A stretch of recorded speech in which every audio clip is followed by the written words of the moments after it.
so there we go. All right. And I'm sorry, can you tell me your name again? Sil Relland, Cilrelland. R-E-L-L. All right. And Relland. Silverend. Yes, And last name? Is that your last name? that was my first and last name. Oh, Sil? Relland. You got it. Got it. Okay, sorry. Okay. You're good. I'm caught up now. I was sharing that Marshfield has had a change in their primary emergency management director. So it has transitioned from Justin Campbell to Chris Whalen, CHRISWHALEN. Yes. Wait, what? Yep. Yep. They are both select board members. Justin will stay on as kind of an alternate. We might explore emergency management coordinator. That may already be the kind of relationship. Just wasn't sure. And then we were talking in terms of community emergency response teams and the conversation in Marshfield, whether that's been a topic of conversation, and it has in kind of by another name. But so one of the things that we did is in January and then May 27th, we hosted two different like emergency management tabletop exercises with kind of key stakeholders in the community of Marshfield. So we had all of our select board, we had the town clerks, the formal clerk and the assistant clerks. We had the EMS and fire department, we had town road crew, Cooperation Vermont, and the community supper.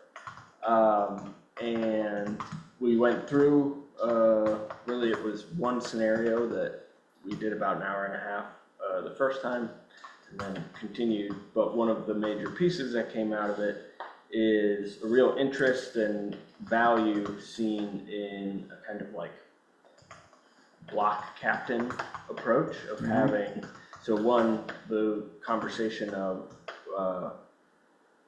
in response to flooding, which is what the scenario for the tabletop exercise was, the recognition that we can make safe assumptions that certain routes will be blocked off for an amount of time, an unknown amount of time, and that the town's ability to get resources to those folks, even just to check in, is going to be somewhat limited by the logistical challenges. And so then Quick question, did you divide the town into neighborhoods? Yeah, so now it was like, okay, quick kind of on a map, we know here, we know here, we know here.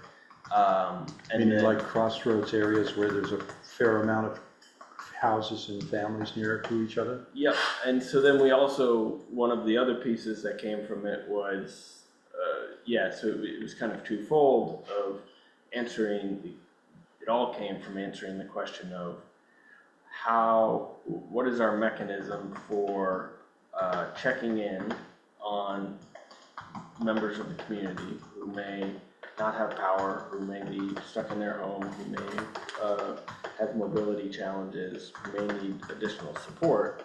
And it was two questions, right? One was, do we have a good understanding of who those people are already in our community? And so, we had the fire chief, Will Schwartz, who was like, well, I know some of them.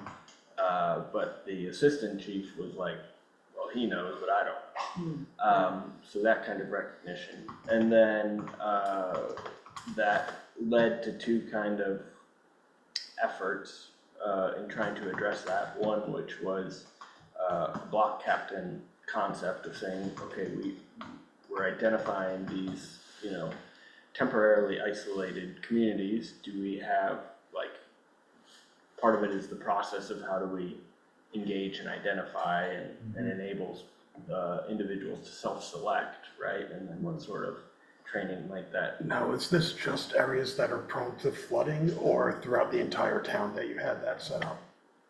So it was looking at the town, and then using our experience from, and mine is, limited in that, along the length of that capacity, but of where we know, so just past Creamery Street, where the tributary comes in. Right, so prioritizing the That flood is areas. going to, yeah, exactly. Okay. So that is going to flood. This portion of town is going to be isolated from like the resources that exist at the town fire department. Similarly, north of on 215. And so, and Beaver Meadow. And looking and thinking about that and then saying, okay, how do we address and engage getting an understanding of like what's happening. That also coincided with I should have brought it, but the town road crew with the town clerk did up these essentially like damage assessment reports that integrate kind of, lessons learned of what's the information that needs to go up to the state and to FEMA in terms of like GPS location, what's the distance, what's the damage, what's the severity of the impact on the road. So I'm sorry to interrupt. You said there were two efforts that sort of came out of this. Yeah. One was the block captain concept. yeah, so one was block captain, and then the other one, which just went through, was the recognition of being able to leverage the state E911 CARE program of that, like, it's an enhanced location. Yeah, and our ability as a town, through our emergency management director, to request that information and to have that, but. Our town has a 911 director.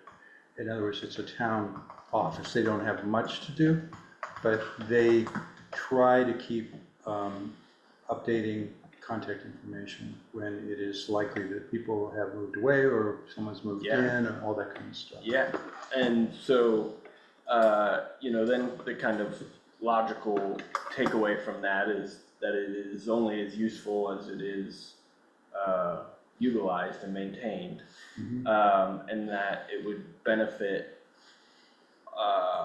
our efforts to have a small little campaign to try to encourage that. And so Cooperation Vermont, to encourage enrolling and completing the kind of extended detailed information that individuals can self-report into E911. Now let me interrupt for a second. Yeah. Say that in terms of vulnerable households, just where you already spoken through, there is a self-reporting system that the state's been running for about 4 years called CARE, C-A-R-E. Yeah. And so they have a questionnaire that can be filled out online, which then can be made available to your first responders or to town officials. So that one is kind of helping. Then I haven't heard you yet, but you may get to Vermont 211. Yeah. Vermont 211 and what is it, United Ways of Vermont, which runs it, have a constant 24-hour switchboard with trained operators whose job it is to identify people in trouble and to give them resources like references to places that they can go for help.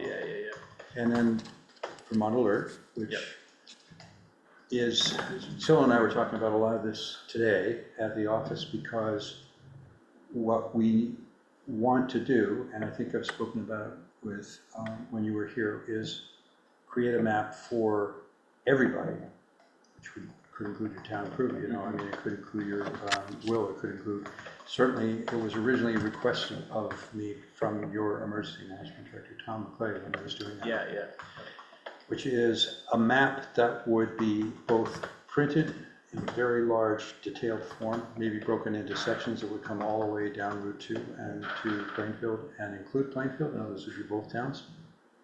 But it also would have identified on it every place that would potentially flood. And from maybe 2 or 3 kinds of floods, right. like a FEMA flood, a dam release flood, and a dam break flood, which are 3 different floods. And then the third thing is it would have households indicated on it. It would actually be on a map. And the paper map would just have the address, but on the electronic maps, which can be accessed online, this is being developed. It's not done yet, but would be if you click on any house, it would identify the household. It would give their E911 number. Right, yeah. It would give the street address, and it would give any other pertinent information that might include family member in a wheelchair or something like that. Right. So you could click and basically would help, and there might even be ways to color code the house outline so that it would indicate that they were potentially to go into crisis first. In other words, houses could be identified with different, like green outline, blue outline, red outline, orange outline. That would help responders prioritize. So I just wanted to throw that out as things that might prove useful. Definitely. And so then, to finish that, like, second line of effort, we, Cooperation Vermont just took the onus in terms of putting together just a flyer that includes a QR code landing page that then goes to, you can click links to go to each of those pieces, but addresses signing up for BT alerts, signing up for E911 with the enhanced location and the CARE, and then also for the town, we also had a discussion around like how is the town formally communicating, right? To itself? Yes, essentially. So, right, in recognition of the speed and volume of misinformation that can occur, people are saying, oh, you know, they released the emergency release on the dam, and that hadn't happened, and Good ways example. to provide the actual, here's what it is. So, you know, included on that little flyer is for the town government page, where they are developing like essentially like a announcement landing page on the top, rather than just it's a pretty standard, boring government page. And then also includes a link for the Resilience Hub, just in terms of coordinating community level, more like mutual aid response, you know, in the immediate aftermath, and these kind of tandem efforts of municipal response and action and support, and then more grassroots community organized response. So that flyer then went out with all of the Marshfield tax forms, which were sent out last week. Oh, okay. So that form was included to every home or taxpayer in Marshfield. Did renters get it? No. Okay. And we recognized, we had a conversation of like, how do we know who's really in our town? How many people, if we're sending one tax form for one building that has 6 apartments, and those people are changing all the time, how are we communicating to these people? Yeah. And it was, we didn't have a good answered. So We did have to deal with that, and you might be curious to hear how we did it. We were sent out a similar form 4 years ago, which had stuff about signing up for Vermont Alert and CARES and all, and also had some stuff about a go bag, all that. Yeah. We used a fairly inexpensive postal service called All Household, I think. But it is a per piece, far less expensive than first-class mail, but it is all recipients in a town who get mail.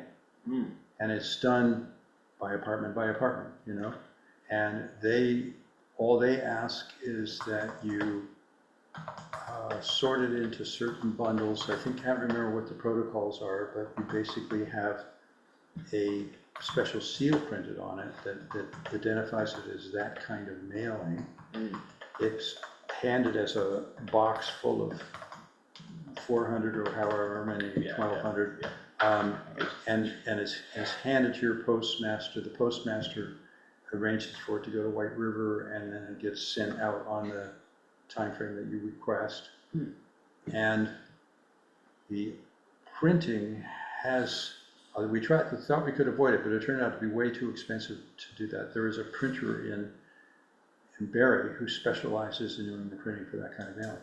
So they put the imprint directly on it and all the things that help the post office make sure it reaches the destination. Interesting. And we paid to have it. Yeah. You said it was expensive?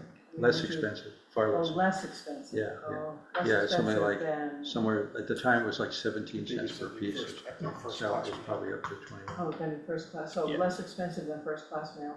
Much less, yes. But it's directed to everyone in the zip code, which in Plainfield includes Marshfield addresses and some East Calais addresses. Yeah.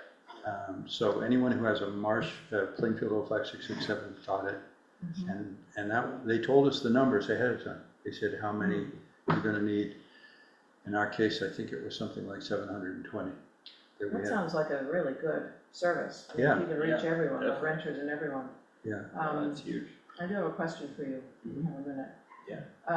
So you were talking about the fact that some people in town know of the people who might need additional assistance and other people don't.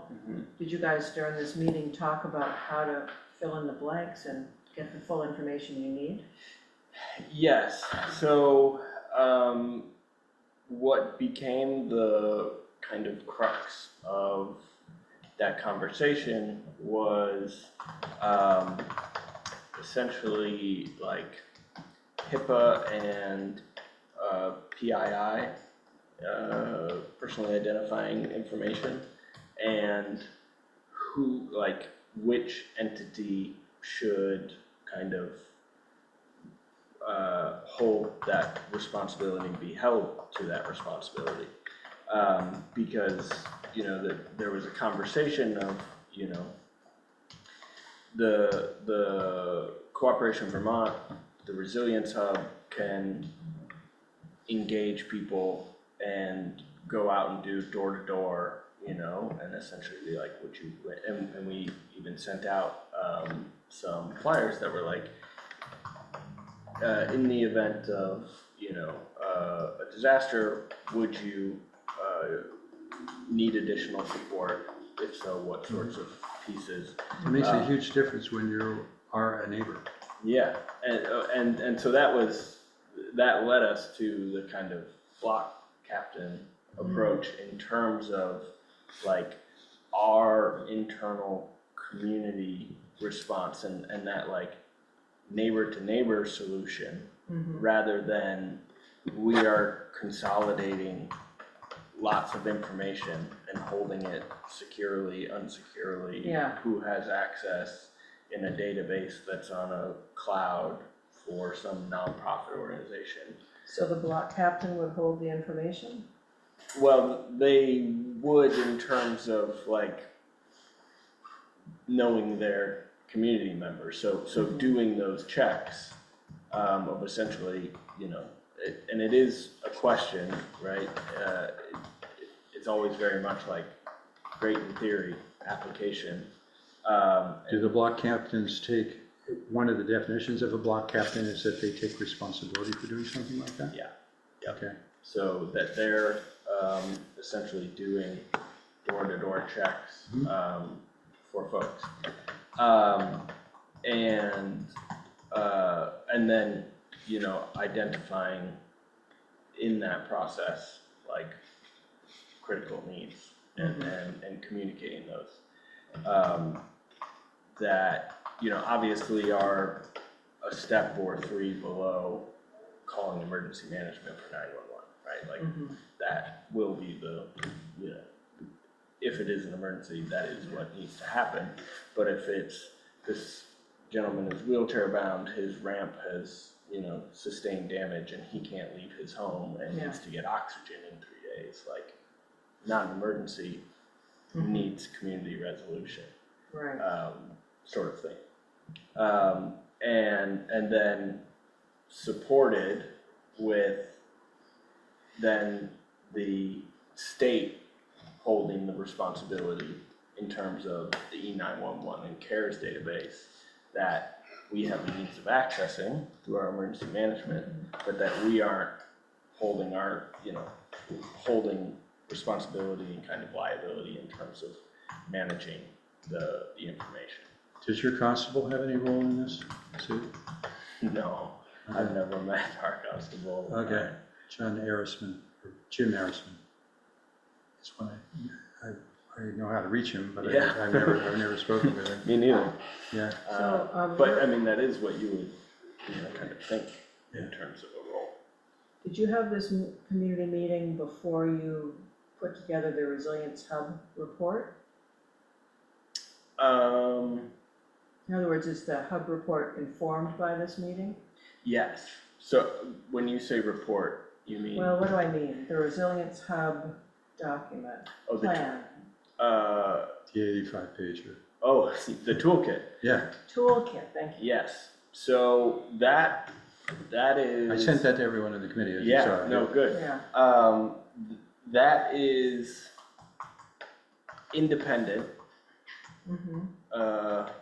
and of the Marshfield Resilience Hub, and an aggregate, we're like a contributing entity to what is the Community Resilience Organization, which is a nonprofit based out of Montpelier. Their Stop for a Toolkit. second and tell us who they are. Yes, so, like. I've never like heard of them. Big picture, so, currently they are, well, they have about 5 or 6, people who are part of Community Resilience Organization. They've been around since 2011. They have kind of 2 primary point people in the community and in this process. One is Jess Laporte and the other is Elena Greenberg. Yeah, and so they do all sorts of work around racial justice, environmental justice, and general, like, a lot of what they do is serving as a fiscal sponsor for kind of adjacent and emerging projects. Now, quick question is, when you gave the date, originally I thought you were going to talk about Montpelier, Transition Town Montpelier, which it also started around 2011. You familiar with Transition Town? Yes. So Transition Town Montpelier had about originally 15 to 20 members, and then it started to embrace some of the farmers outside.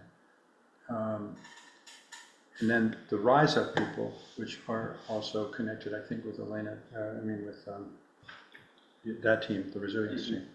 The Rise Up people tended to work more under the cover of keeping it to ourselves, sort of thing. I mean, not announcing what they were about too much, in sense of seeing themselves as an alternative to the established political order.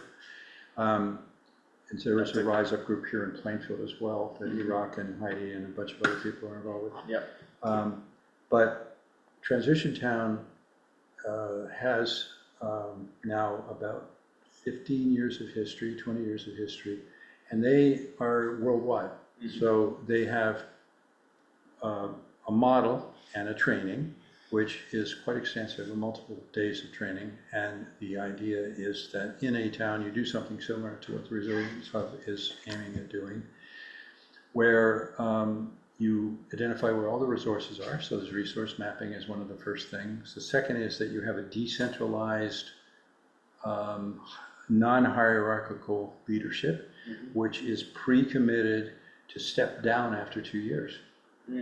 They actually have an intentional rotation in the community of people who take leadership roles, and they host workshops to acquire skills that might be useful in a post-centralized economy.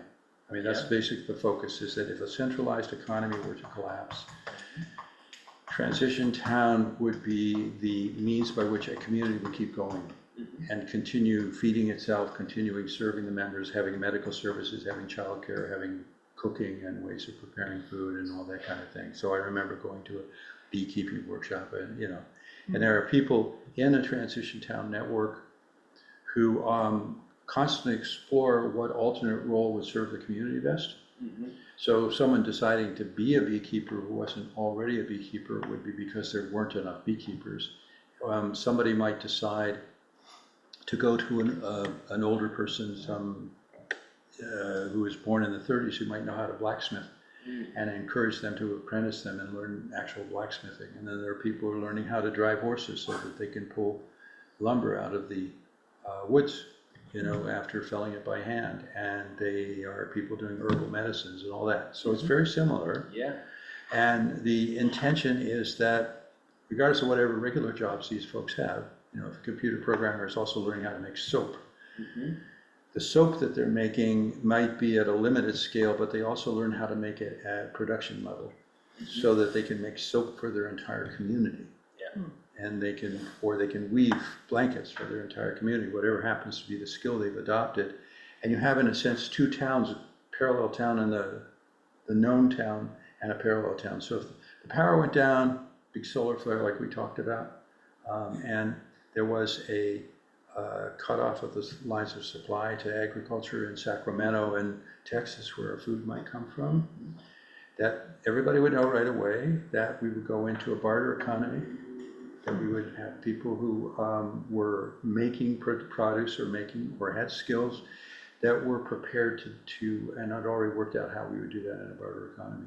So that's really encouraging. Yeah. That such a thing can occur. And if you do it in this model, it doesn't sound too terribly different. Right. Yeah, absolutely. That's certainly the kind of spirit in which they're operating, and different names and different avenues of arriving at those places. What CRO is what they're calling transition towns,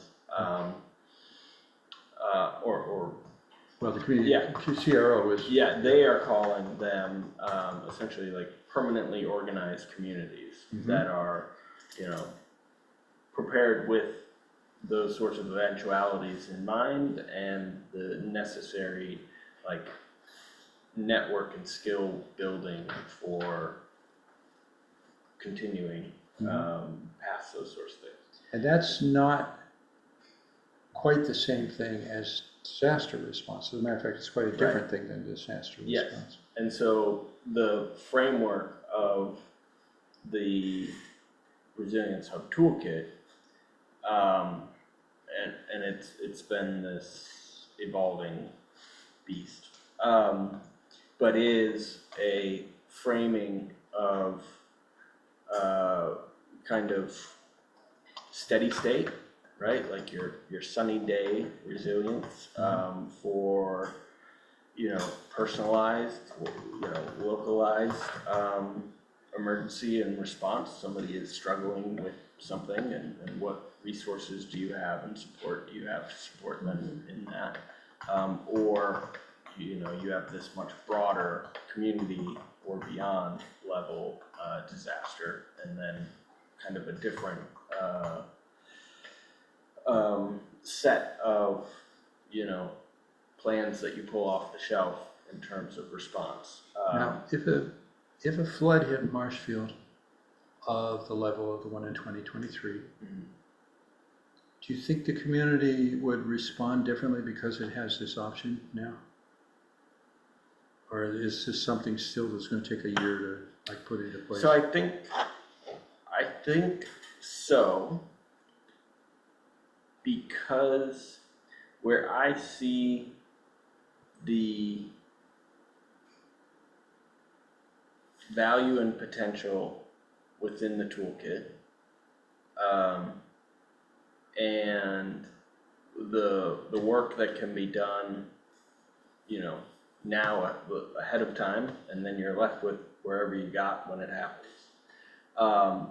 But it enables more delegation and decentralization of community supporting tasks than the than the 2023 flood response. Which is basically select board centered Well, it was and emergency. select board and Cooperation Vermont out of the village. Yeah, that's true, because Michelle was doing individual assistance. She was Right. really totally involved with that. Right, and that was, so, those two entities as the keeper and manager and decider and mover of broad level response versus the tools within the toolkit, along with associated hyperlinks and templates and all of those things that are embedded and can be printed into analog, make it much easier to say, these are all the things that need to happen. Who can take this, responsibility over community food production? Melissa Seifert, lovely, you know what you're doing and how to do it. Here's what we currently have. Here's where we have it.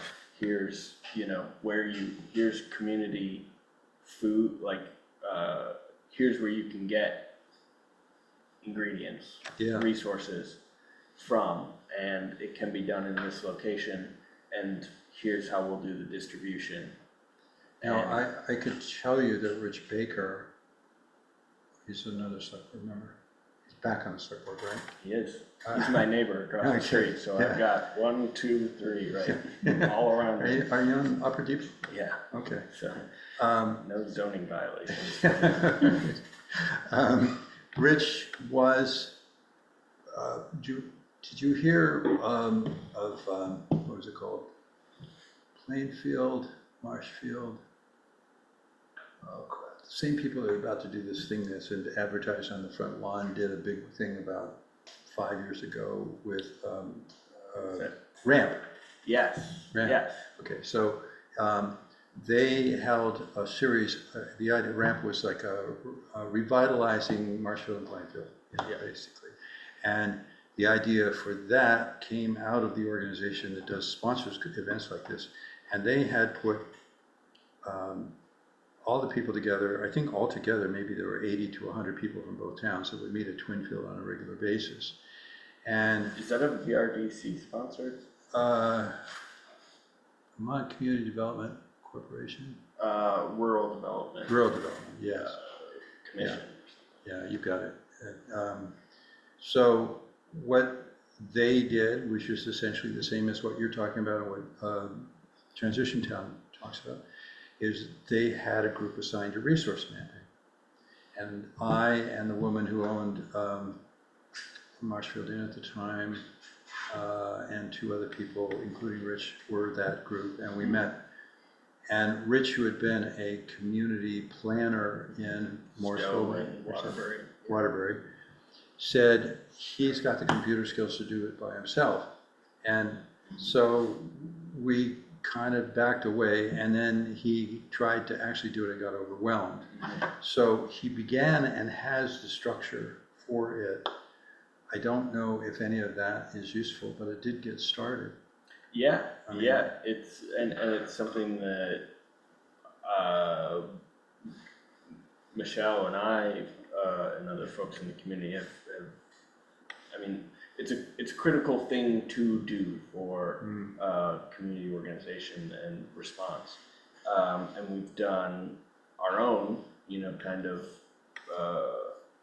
version in terms of mapping, but then beyond mapping, it's much more about, engaging with those specific people and building those relationships. Yeah. And identifying what capacity and interest and capability that they have, to put that into action if needed. And so that's something that we're doing, but it is, I mean, it's a common refrain of like, yeah, we've all come together and said this is a problem, priority, and a thing we need to do, and then, things peter out, and, or, But it's on this program. we but always it's had a not. struggle, we meaning Plainfield and Marshfield, always had a struggle about how to be the actual linked community that we are. I mean, it's perfectly obvious because everybody that grew up here went to Twinfield with Marshfield people, and Marshfield people went with Plainfield people. They fell in love at school, they got married, they had extended families and that spanned both towns. Agricultural food markets involve Marshfield farmers and Plainfield farmers, and there's the two very active libraries that collaborate with each other, and there's the fairs and the musical events and all those sorts of things. It's sort of like, yeah, it's always been an extended community for 150 years. But when it gets down to actually doing projects that, like RAMP was the first attempt to do this seriously, it turned out that the energy didn't exist at that time for people to kind of cancel out in their heads like, well, why would I want to do that for Marshfield? Or why would I want to do that for Plainfield? Yeah. And it's really weird because everybody's like interwoven.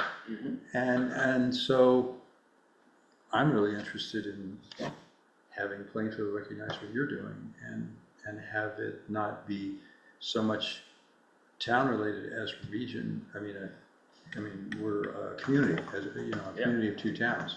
Yeah. So, So, yeah, that actually is a great segue into the question that I was gonna pose, I guess to us in this committee, is how can the experience of Marshfield and what Tom is reporting, how will it inform the work that we do in this town? And maybe part of it is this idea of an extended community, that Plainfield can see itself as one, a component of that larger region. And Marshfield can help inform us about, what we can do as next steps. But I was just curious, Michael, if you had specific thoughts about how we take this information, this experience, the model that they've created. well, one thing Tom has told me is that, and we're going to get there. Yeah. It is on the 30th of June. June or July? Excuse me, you're right. Because I read June 30th. And I June has thought, already happened. Yeah. On the 30th of July, there will be an event here at the town hall, and it will be from the Marshfield Resilience Hub. No, No? so it will be from CRO, It will be CR. Community Resilience Organization, Okay. will be, Now, is Peg still running that from Cabot? Peg is the one who started the whole CRO concept. no, so it is Jess Laporte and Lena Greenberg Oh, will be the point people okay. for that event. There was a woman going around starting CROs in every town. She tried to start one here, but she wanted to be paid a consulting fee, and she wanted her high-end, seemingly high-end people to get consulting fees, and she wanted a local coordinator who wasn't going to get paid. And it sort of felt really like state bureaucracy more than you know, like real live people. So this sounds interesting because I did not know that Leah had basically, and had taken that concept and developed it into something workable. Yeah. So is it a presentation on July 30th? So it is, so on the 30th, they,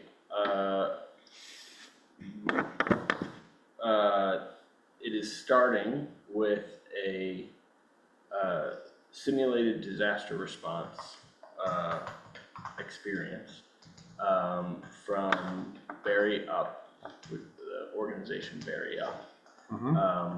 It's like a tight 1 hour facilitated simulation around flood response and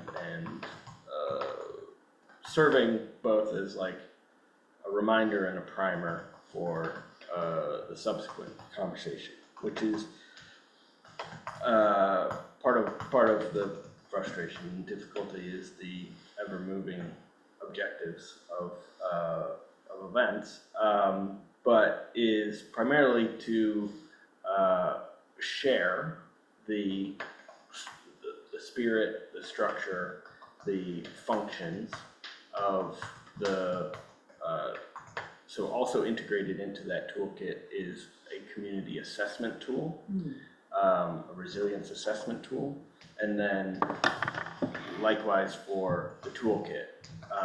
And then kind of facilitated engagement with the product of the assessment tool and the toolkit. And then what was more originally to be more of like a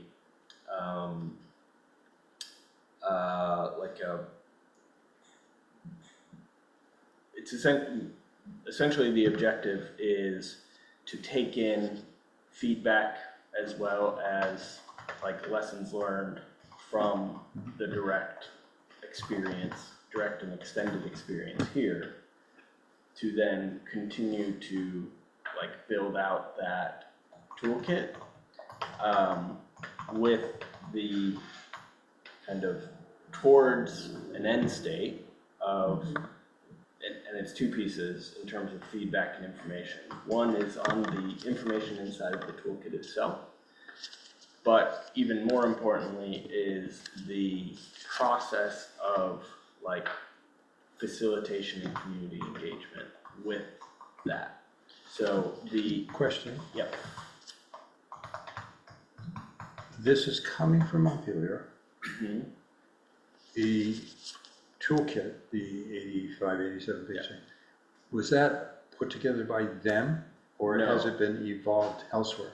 Yes, so the toolkit was facilitated in limited capacity, fiscally sponsored by CRO, to then over the course of a year plus engage with a variety of like regional mutual aid and disaster response organizations that then came together and collaboratively worked on this document in its entirety. So folks from Northeast Kingdom Organizing, Megan Wayland and Mike Reddy, and folks up in Barton,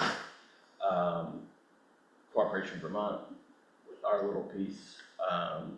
There's, what's their name? Someone up in Morrisville. There's the couple of the folks from Mad River Disaster Response. And Barry? Yeah, and Barry. And I mean, the reason I folks- asked the question is because it's a year, actually the worst flood, the bad flood in 2023, and then from Montpelier particularly in Barry, and then a repeat in Barry and Plainfield. In 2024, there is as we've learned in the sense of those of us who are actually disaster hands-on every time, you know, the ones of the first month or two, there is something called the Regional Emergency Management Committee, which has been around for about 15 years, but it's like Justin should be on it, although he doesn't show up. Right. And they include emergency management directors and/or fire chiefs of every town that is in central Vermont. And so the same towns that you mentioned are all represented in that group. I've never heard the CRO mentioned. I've never heard that there's any cross-fertilization between the two organizations, or that the experience of the people with the emergency managers. So that is not surprising, and is more a function of kind of what you were alluding to in terms of Rise Up and their perspective and their approach. Yeah, but we're not government, that's the thing. Right. We're all volunteers, you know? Completely. Yeah. In the email chain you and I had, you know, there's a bit of that, and my recognition both in participation in this committee, but also just as someone who recognizes the whole community effort and necessity and reality of response, that like taking that sort of perspective, that is to say, you know, this is, you know, anti-authoritarian in its like, you know, ideological overlay, is subtracting from the actual value of what you're trying to create and provide, because it is different from the on-ground reality. And if you aren't able to both capture the like processes, systems, lessons learned, and functions of the entire response process, then you aren't going to functionally be able to create useful tools that fill in the gaps that exist. Well, But that are not. also I brought this to the attention of the select board on Monday night. Regional Central Vermont Regional Planning Commission is our coordinator of communication in the course of a disaster. In other words, they become a hub for everything to point in from all the towns around. You know, Marshfield's campground's getting overloaded, they find that out. They know the weather reports, they're passing stuff back to us as far as like, is the National Guard mobilizing? Is there a truck coming in loaded with food or dehumidifiers? As a heads up, it's almost 8 o'clock. All right, yeah, so that'd be fine. 15. Yeah, I know, we're probably not gonna do too much about the hazard priority thing, I'll tell you why later. That's why I wanted Yeah, to. thank you, David. The latest meeting, which I didn't attend, of the REMC, was focused on mutual aid. So all of these volunteers, emergency management directors and fire chiefs and all the people who are basically out every day in the middle of a disaster, proposed that the towns be much more aware of how we can be mutual aid supportive of each other, the same way we are during a fire. So Marshfield knows that Plainfield's got a pumper. Plainfield knows that Cabot and East Montpelier have a full function ambulance. We have an ambulance, but it's a stabilizing ambulance. And who's got a ladder truck? Who's got a swift water boat? Who's got, you know, everybody is in the first responders knows the answer to that. So what they were saying is, let's go one step further. Let's talk about food shelves. Let's talk about graders and excavation equipment and dump trucks. Let's talk about people who have computer skills. Let's talk, in other words, they're doing a skills directory or a resource directory for sharing resources, and Central Vermont Regional Planning has agreed to be the facilitator of requests. And they've already, and then basically they asked the Plainfield Select Board to sign off on behalf of the town of Plainfield. Similarly, Justin was to have asked the Marshfield Select Board to sign off on participating in this disaster mutual aid. And it seems so important that everybody in the CRO and the Resilience Hub would know about this. And similarly, that the resources and the intelligence and the experience of the Resilience Hub would be part of this equation, you know? Like if Cabot has, I don't know, a chemical spill, and you have to evacuate 60 people really fast and get them away from an area where some dangerous gas evolving, can Marshfield take some of those people into shelter? Would there be somebody who knows the medical treatment of inhaled gases? Would there be, you know, all these things that would automatically be helpful if you knew, and if the people already were pre-identified, hey, I'm willing to help any neighboring town. And so I would hate to see these great big ships go by them in the night, you know? I know. And you're sensitive to that, so. Yeah. You know, I will say, I think much of the kind of genesis and prolonged like engagement and perspective in terms of the entities contributing to the CRO project are also like keen to be looking at the long-term recovery, the long-term, once the emergency management resources are gone, once the FEMA resources are gone, and the damage is still done and not repaired to even, you know, the level it was, then what sort of community resilience organization can exist to hold itself up and to support its community members who have been injured, displaced, etc. And so it's all, I mean, you know, it's all a soup. I've been telling people for a year that FEMA money is going to go away. The 2023 was the year that we were fully funded, and anything after that is a crapshoot. Not just because we've got a different government, but also because there are a higher number of disasters and climate-related emergencies that the federal purse cannot cover. So we have to develop these kinds of organizations. We have to have this kind of support inside our own communities. I mean, I don't think at any point during my entire first 2 months since last year was I ever drawing resources from FEMA. It was all drawn from our local community. The only time I had a kind of a prickly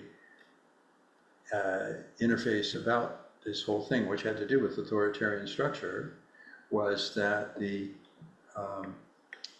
knowing that I was understaffed in the office side and I didn't have immediate support, they brought over somebody from Vermont Emergency Management who was also a veteran and who was very prepared to give me all kinds of, I wouldn't call it necessarily advice, but guidance. In other words, she wanted me to do what I should have been told to do. And I'm very anti-authoritarian, and I didn't like being told what to do by a representative from Vermont Emergency Management, and maybe because she came out of a military background, her feeling was that if she told me something should be done, I would do it.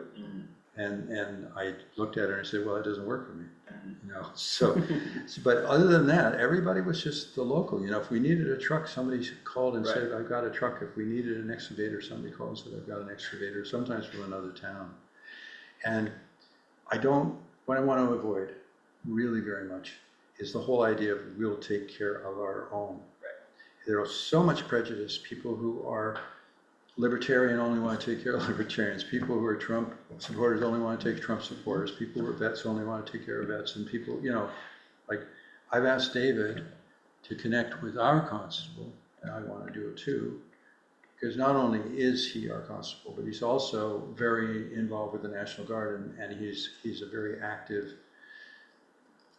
gun-wielding supporter of military organization and military effectiveness. And he possibly can draw more veterans in. I don't want veterans looking at me and say, are you a veteran? No, I'm not actually. Well, gosh, I don't know if I can handle taking advice from you. You know, I want to get rid of all these prejudices that stop people from using each other effectively. So I have Sorry a question. Yeah, for us, not for anyone in particular. This resilience toolkit is a draft, working draft. Put together by this series of operations or organizations, CROs, Cooperation Vermont, NECO. Is there a process in place or intended to continue to kind of refine it? Yeah. And to distribute it to different communities so communities can chew on it and? Yes, so we had a feedback session that was more informal than the one that is scheduled for the 30th. We had that in Marshfield on the 13th, so just this past Sunday. Got a bunch of feedback, but then what also came out of it was the necessity for a like feedback and contribution form that will be essentially integrated into like the digital document, and they'll have that on hand so that way it's being kind of captured in a structured kind of manageable way with. So the feedback being captured online, is that what you said? Yeah, so it will be like a Google form, you know, like a little web page that then you say, you know, I'm this person from this organization, Yeah. this is my feedback on this specific section, or I'm attaching a, you know, template for volunteer management and hour tracking because it's better than the one that you have right. here, that sort of thing. And that then they're able to have that systematized and consolidated for them to then kind of chew through and say, yep, let's add that in, or great feedback, we do actually address it somewhere else. Yeah. So that sort of thing. So what are the hours for that thing, for the event on the 30th? it is 5 to 8 p.m. I believe. And it's gonna be at the Plainfield Town Hall? Yeah.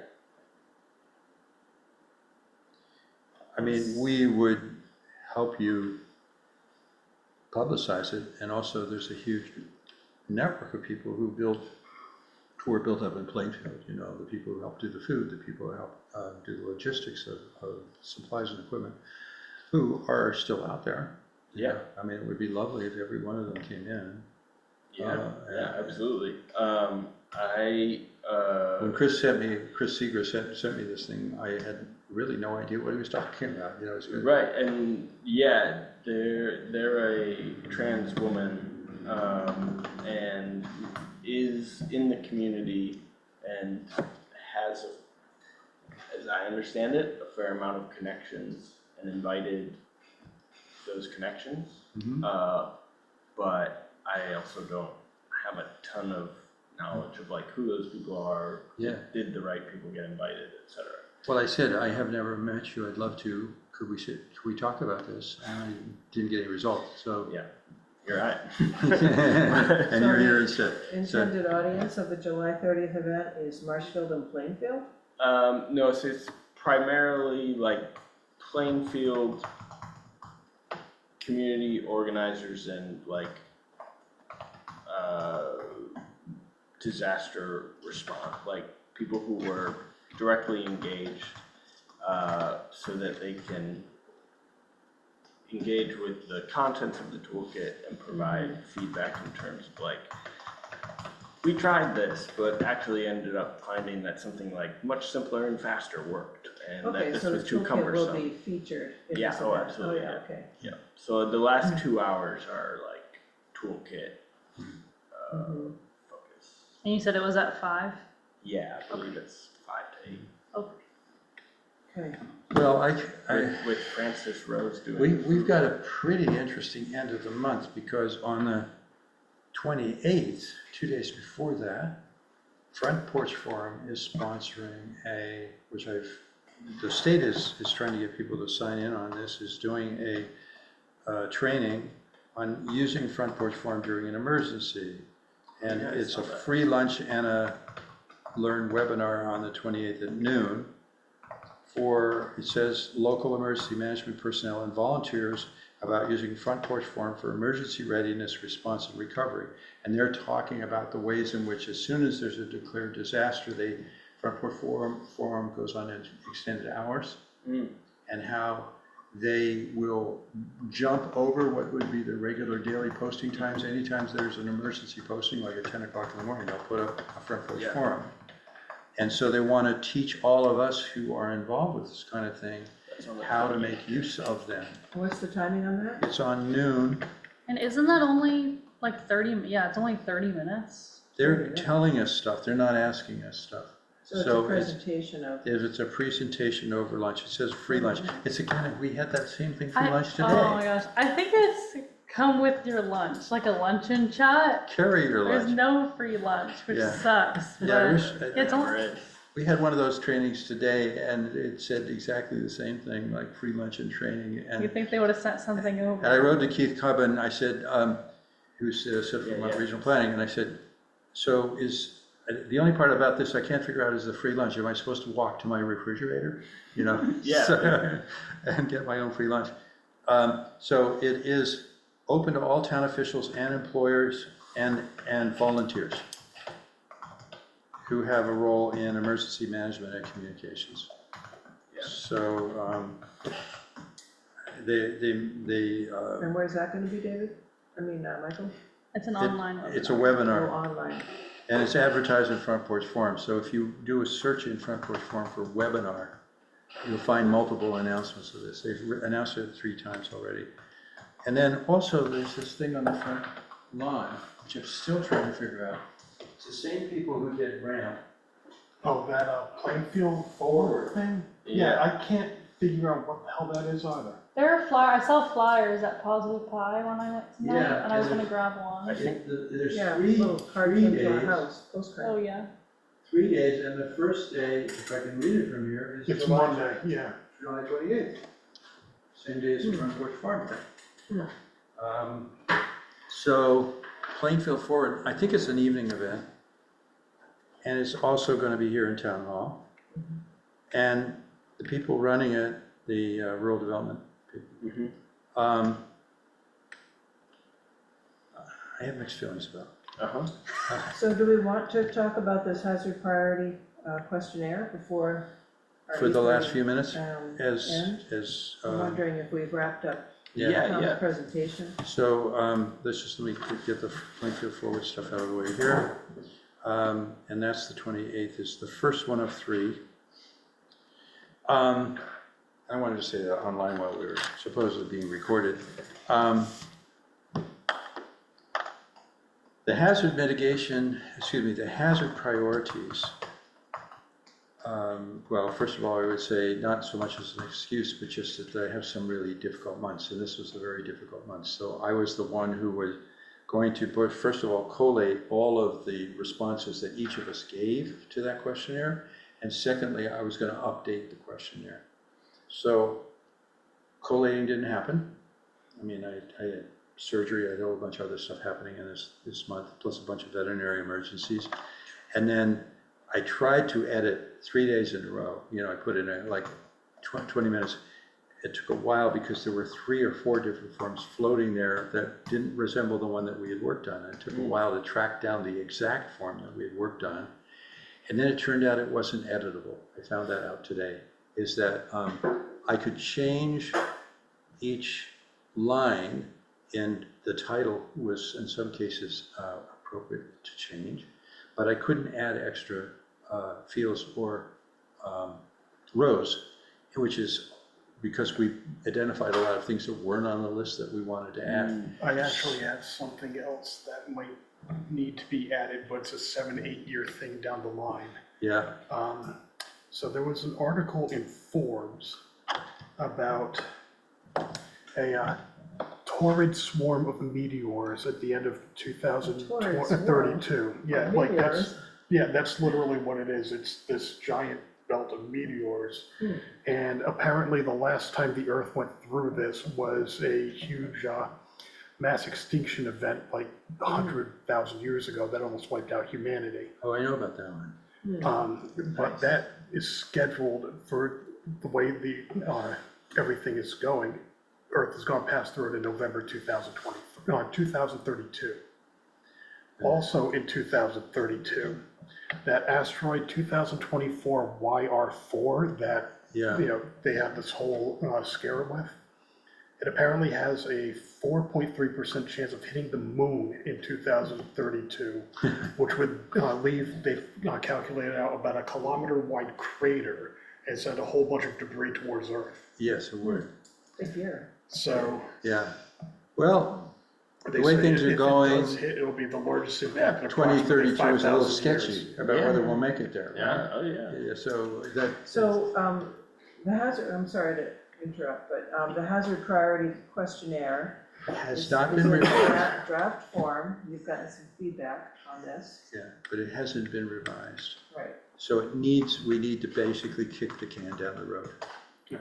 I have to go back to Keith Cubbin, I have to find the original database that he built it from and modify the database. What program was it built in? It was handed to us as a Word document with a Oh, table, just a Word document with a table in it, but the table couldn't have fields or rows added. And so as a consequence, I was frustrated and ground to a halt. And so I've got to go in and spend a couple of hours with Keith and transfer the original table to mine after explaining to him why it's important to do this, and come up with a better list, and then put our answers into that. In other words, we've already begun it, and then make an online form, which was the goal that Laura had, and that would have the edited form of it, Yeah, and then have a way of collating the outcome in a collected database of responses. In other words, there's a numerical responses like the importance of or the likelihood. There are things such as like SurveyMonkey that you could use to, Right. Yeah. to put that on there. If it will accept the database or the information that's in the database. that Yeah, we're I'm gonna not quite sure how refine. it works. You I mean just existing know that data? like those work. Yeah, there's also Google Forms. I mean, that's another Yeah. online thing. Anyway, it's turned out to be much more of a project. I'm just going to say very quickly, it was much more of a project than I expected.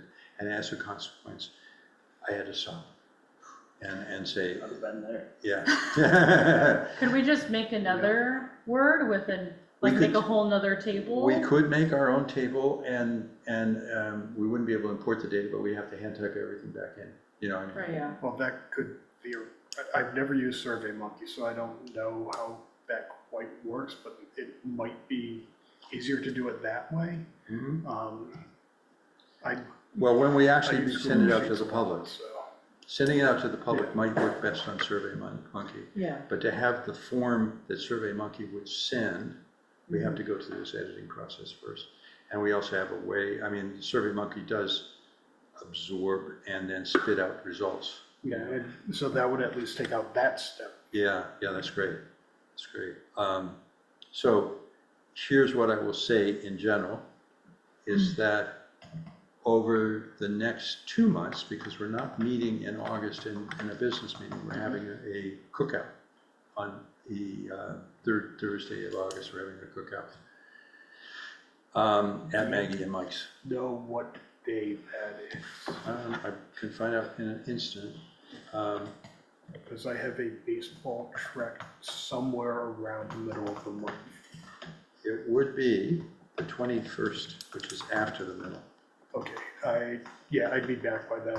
Yeah, August 21st. 21st of August is a cookout with the whole committee and family and friends. And then the other thing I said I wanted to bring up is quickly is that we are doing a old home days tent. I sent a separate email this afternoon, some of you may have missed it, but that we're doing an old home, we're doing a presentation. The We doing focus that of, banner again? but yeah. You like that banner? Everything be scared of banner? We're gonna do a presentation at the Marshwood Farmers Market. Yeah. Very similar to that, Maggie and I, anyone else in the committee who wants to join us. We don't have the date yet, but it's gonna be some of the think it's the second or third Saturday in August. Okay. And I'm That's- waiting for Melissa and Chelsea and Sasha to get back to me. Yep. If it's the third Saturday, I'm gonna be in Connecticut. Okay. So, anyway, it'll be just fun. I think it will be fun. Presentation on what? It will be about the importance of hazard mitigation planning in that community. It'll be about basically why we do what we do. The Energy Committee has acted a little bit like the Hazard Mitigation Committee Yeah. for Marshfield. Do you know Ann Miller? I know Ann Miller, I know Nick Seifert, Yep. and Wes Cape. Oh, yeah. Yeah, he's also on that committee. I'm a member of the committee. Hey, there you go. I mean, it's just that I never am able to go because it falls on select board night. Mhm. And that wasn't true initially, but the select board changed its days, so I got screwed sort of. And also Bob Atkinson from Plainfield is on that, our energy So, coordinator. Michael, you said, we were talking about the questionnaire, and you said over the next 2 months, Yeah, over the next 2 months, I will have to do that, what is basically computer work with, maybe with Seth's help, maybe with Keith Covens' help, but eventually get it massaged so that it represents what we hoped it would be when we edited it during the meeting last one. And then I can ask you or Laura, or maybe the three of us together could figure out how to get it online and to broaden the base of people who respond. And it would be Marshfield and Plainfield, by the way. I mean, because we share so many everythings. So I think at the end of that, we then would have a hazard priority list. And the next step after that, Jen, if you have a hazard is then you start looking at the mitigation side. And you say, well, if the most obvious thing we're going to have to face is floods, then we already know pretty much what that looks like. But if the next thing is landslides, how much do we talk about landslides and where do we expect they'll happen? so Yeah. it's a questionnaire of people's perception of the priorities of different kinds of risks. That's Yes. correct. Yeah, it's a risk ranking. Mhm. And the state does this, and the Central Vermont Regional Planning has done this, and we did it our own way in 2016. We had our own list, and we get as much help as possible. We get everybody, local people, they don't have to be special in any way to give us their impression of what they think it is, you know, right up to the fire chief and the select board and all that. So the broader the representation of people who weigh in, the better. And then we have something people can buy into, and it makes more sense when we have a mitigation meeting. So that, and then the other thing is that this, if you look at your email, you will see a link by which you can register for the emergency preparedness conference in September. It's September 4th and 5th. And portions of that conference will be online. They have said now very explicitly that they only want people in the emergency management and first responder community to come in person so they can handle the logistics of everybody being together. But many of the workshops will be online. And if you register, you'll be notified what they are, and then you can take something, for instance, in current trends of Vermont weather by National Weather Service, or better community support for swift boat rescues in high waters. You know, it'd be things like that that are really practical ways to understand risk and how to alleviate it. And who's the sponsor or sponsors? It is Vermont Emergency Management. And it's 2 days, so Thursday, Friday. And Sil and Maggie and I are going to be there, and Maggie and I and Jackie Kelly, who was our presenter for Disasters and Disabilities, our lead presenter, she's asked Maggie and I to join her, and we're doing a workshop there. Oh. We are doing a workshop about how to set up such a outreach for people with disabilities and to create a support network for them, and also to be able to modify shelter support work so that you meet the needs of people with disabilities. So anyway, that's all I think we need to cover. If we are close to anything that we um, should be talking about that we haven't brought up yet? I mean, anybody, any individually? That covered the agenda. The Yeah, only thing I had were those meteor things that Yeah. I saw like last week. yeah, So- and Anything that would I, rise on the list of priorities? yeah, You know, it's a 5-year update, so maybe not this one, but the one after. Mhm. well, there's the original torrid shell, torrid being Taurid, Yep. Jen, torrid, Oh, meaning. torrid, I was thinking TORRID. I was too, I was like, Yeah. It means Okay, out got of it. the sign of Taurus in the sky. I was thinking Well, I just, thought Michael, I- David was being dramatic. No, like Torrid that- event. Yeah, that's literally what it's called. Okay. Yeah, I was with you. TAURID, yeah. yeah, but the torrid shower is Yeah. preserved, It's literally called a torrid swarm. Torrid swarm. it is preserved in the Wow. mythology of multiple cultures. This major torrid event in the past. It was caused by a breakup of the comet Enki. Hmm. And the comet Enki broke up into small chunks and big chunks. And most of the time, when the Earth comes back around over multiple years to the part of the, in other words, that comet was taking a long arc through the solar system. So all of its debris is taking a long arc through the solar system. And about every year on a certain day, we pass the tail of the debris. And what David's referring to is that the bigger chunks, we missed them. And in this particular collision between us and the bits and pieces of the Enki, we're going to be seeing big chunks, which have. An example of what they think was part of this is that Tongsuka event where something just destroyed a whole bunch of forests in Siberia. Yeah, 300 square miles Yeah. of forest, flattened. Yeah. And that was in 1908. Yep. And what the people reported to me, mostly Native Americans, it was my first introduction to this was on my 25th birthday. I actually was informed about this through some Native elders who were meeting me for another reason. The torrid, the day that it did its big deal, actually they have, at the time, the comet was still a comet, and it was followed by a trail of debris. So what the native people had preserved is that when this comet is seen in the sky, and no longer you can't see it anymore because it's broken up so much it's no longer a solid object, but when you could see it in the sky, this star would get closer and closer, and then the Earth would be pummeled, and millions of people would die. And the native people have divided the Earth, their history, their oral history is about 20,000 years old. So they've divided it into eras, which they call the eras of human beings, and each one is truncated and comes to a grinding halt with almost everybody killed every time that comet came back into view. Wow. And so they anticipate, they say, this is inside knowledge, and they told me, we don't normally tell this to white people. They said to me at the time we had this conversation.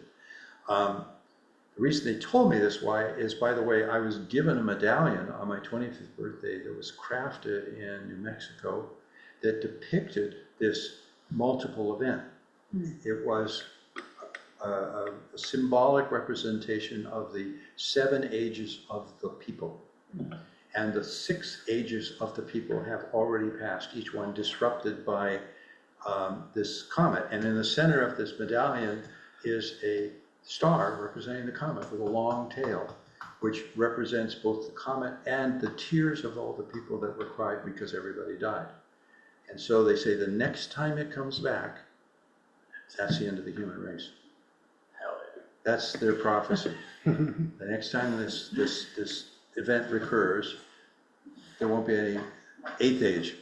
This 7th age that we're in is the last age of the people. They say that's why we don't tell white people.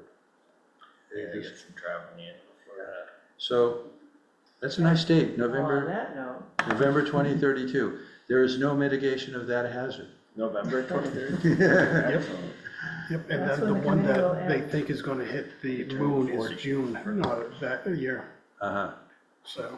By the We could way, have a very busy 2032. Yeah, I'll look for the article. I'm wondering if anybody's online, because I'd like to take note of who's Nobody present. did come online.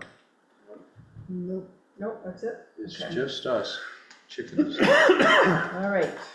So I'm we, adjourning the meeting as note taker.